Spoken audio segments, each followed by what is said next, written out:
Today is October the 18th. It's a Wednesday, and I'm witnessing construction taking place in regards to the Enbridge Line 10 extension. This is off of Governor's Road, and previously I showed how this area had an aquitard that they were cutting into, and I'd like for you to see up close the amount of wells that they have since installed along this particular area. So all these little knobs with the tubes coming out of it, I'll try to count. 1, 2, 3, 4, 5, 6, 7, 8, 9, 10, 11, 12, 13, 14, 15 on this side that I can see. And then on this side there's more. 16, 17, 18, 19, 20, 21, 22, 23, 24, 25, 26, 27, 28, 29 that I can see from the road of where I'm at. I will not trespass in videotaping this, but there's a significant number of well systems here. 29 well systems installed by this aquitard, which I had previously filmed. I watched as crews placed rocks around this area. I don't know why they're putting this particular unit here. Perhaps line 10 is running into significant water issues. Okay, now I would like for you to view this signage here. Okay, there's signage here, and the work crew doing this job right now is SNC-Lavalin, even though I have a document from Enbridge saying they're not involved with the project. So, okay, so you're watching this digging machine. The digging machine has rocks in it, and I witnessed those rocks being transferred from that point into this contraption that they've built. Okay, so are they building a soakaway zone? Well, let's watch what they do with the rocks, okay?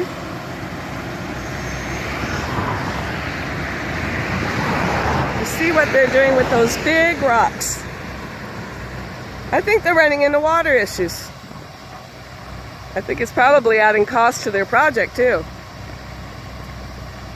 Let's see. Oh, they're still kind of putzing around with the rocks there. But anyhow, the main thing that I am very surprised about is the extensive cut and fill that they did here, because this project was approved by the Harper government by way of a governor and council order, section 58, using section 58 of the National Energy Board Act to get these projects approved. Okay, and in doing so they put conditions on how the work should be done, but just a couple of weeks prior to the National Energy Board they changed the route. So I'm wondering if the conditions applied in their condition of approval actually have regard to the relocation of this project or not. I don't know. Either way, you can see the pipes in the background, and note the fact that it's an epoxy cover. There's no PE tape plastic on it at all. Some of these pipes are being stored at rather peculiar looking angles. They could be designed that way, I don't know. But the work that's being done here was supposed to be supervised by Six Nations officials, and I don't see them anywhere near here working with staff. I just see the work crews in their outfits doing their job. The signage indicates it's SNC-Lavalin doing the job, but I don't understand, because Enbridge just wrote back and said that they weren't the ones actually given the contract to do this. So I'm wondering whether or not it was AECOM who hired SNC, or whether Enbridge is even aware of this group here. But yeah, so I want to show you the issues as I'm witnessing it today. Take my picture up here, dear. This fellow's just trying to take my photo right now. Over here, if you'd like to interview me, I'd be happy to speak with you, sir. I'd be happy to give you an interview. Oh, off he goes. He's probably photographing my what do you call, license plate. Okay, so on the other side of the street, I'm going to show you the new security guys who are working at this site. Okay, this is CFAX Securities. I will spell it for you. CEEFAX Security Incorporated. And it appears that there are 2 vehicles owned by this company.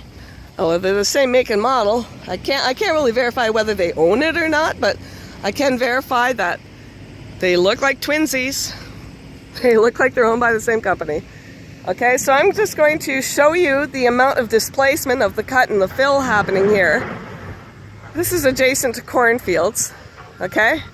Look at the amount of sediment that they've managed to relocate, and this is expanding the total width of the hydro corridor. Even the conditions as approved by Section 58, they were basically stating, even at the National Energy Board, that they were going to use processes that were not invasive. They were going to use processes that involved burrowing the pipe under the ground so that they would not alter the hydrogeology or the habitat of the endangered Jefferson salamanders and the northern frog and the brown bat, etc., etc. They promised a lot of mitigation measures, and I'm not seeing those mitigation measures implemented here. I'm concerned about the drainage tiles. I'm concerned about the alteration of habitat. I am concerned about the diversion of water that's happening along these areas with this project. I am concerned that the checks and balances are not being done appropriately to mitigate the risks. I am concerned that SNC Lavalin's logo is here, but SNC was not acknowledged as being a company working on this project by Enbridge for some odd reason. Okay? Now, if you look at the site right now, you will see there are test stakes in the grounds. I don't know if they're hydrological test stakes or not, but what's the point of testing if you're augmenting the lands as you test? Okay? As a delegate of the Line 10 process, the reroute took place just a few weeks before the actual hearing. So, at the National Energy Board, which took place around October the 19th, okay, I found out that only about 10 to 20% of the engineering work was done. And these works are not completed. They don't even have a full year of water monitoring prior to the land augmentation as far as it goes. This is quite disturbing in my view. What happens to the municipal wells? What happens to the wells belonging to folks like this right next door? What happens to the wetland habitat and the water supplies gathered by the Paris Gulf Moraine system and the well systems they feed? Source areas can be miles and miles away from where municipal wells are. The well field begins in areas like this. That's what these farmlands were intended, the farmlands exist because there's water here. Okay, so how is this alteration of land going to affect the long-term productivity of this agricultural community and cities like Hamilton that rely on the water supply that come here?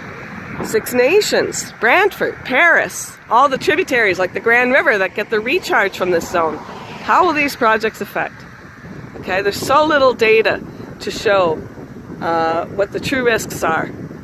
Because they use Section 58 of the National Energy Board Act to basically approve this process prior to the National Energy Board hearing itself, there are issues in terms of the safety, in terms of the precaution.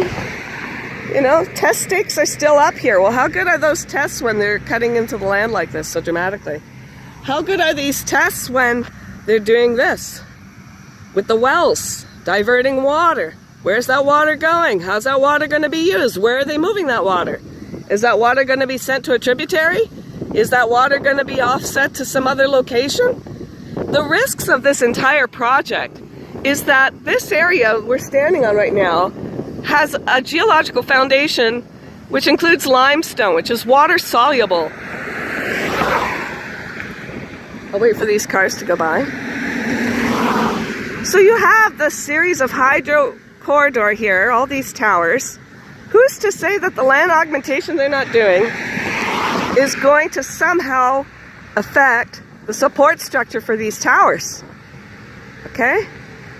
If they hit limestone under those towers, you could have sinkholes. You could have the sediment dissolve right under them.